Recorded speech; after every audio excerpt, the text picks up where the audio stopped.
Hey cycling community, this is Steve Grusis, the Cycling Greek.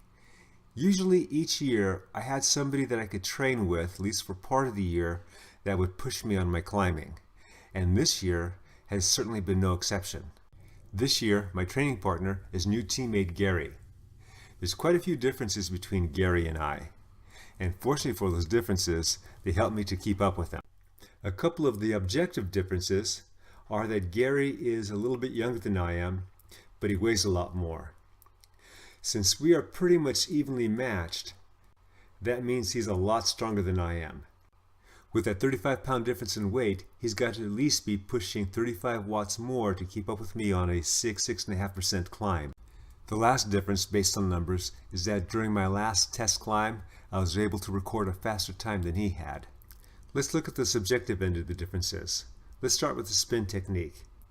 Gary likes to pound and grind. The main way he moves his bicycle forwards is by pushing down on the pedals.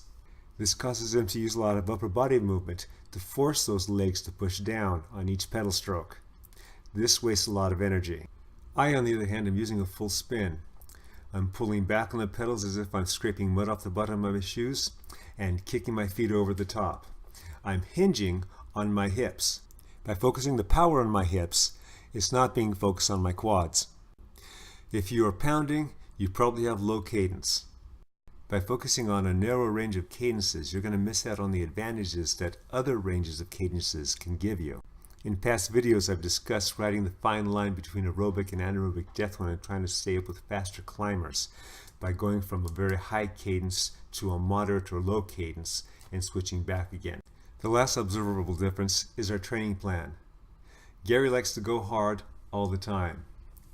I can't do that, especially now that I'm getting older. It takes a lot of energy to do that. It also costs a lot too in terms of your body. You're forcing your body to produce more adrenaline. It's taking more energy from your thyroid. In other words, it's causing excess fatigue that's going to cause you more recovery time. During a water stop on a group ride, I went up to Gary and I said, "Now that I've caught up to you, I need you to get faster." And under the category of unsolicited advice, I said, and here are my suggestions. First, slow up. You don't have to go hard all the time. Stay in tempo zone 3. While you're there, practice your full spin and relax your upper body. Now those are easier said than done. It takes a lot of focus to practice a different spinning technique and to relax your upper body. I remember years back during one off season where I practiced this. I'd start off with the best intentions. I'd go for about 5 to 10 seconds and my mind would start to wander and my technique would then suck again. I would realize what I was doing, refocus, go for another 5 or 10 seconds and my mind would start to wander again.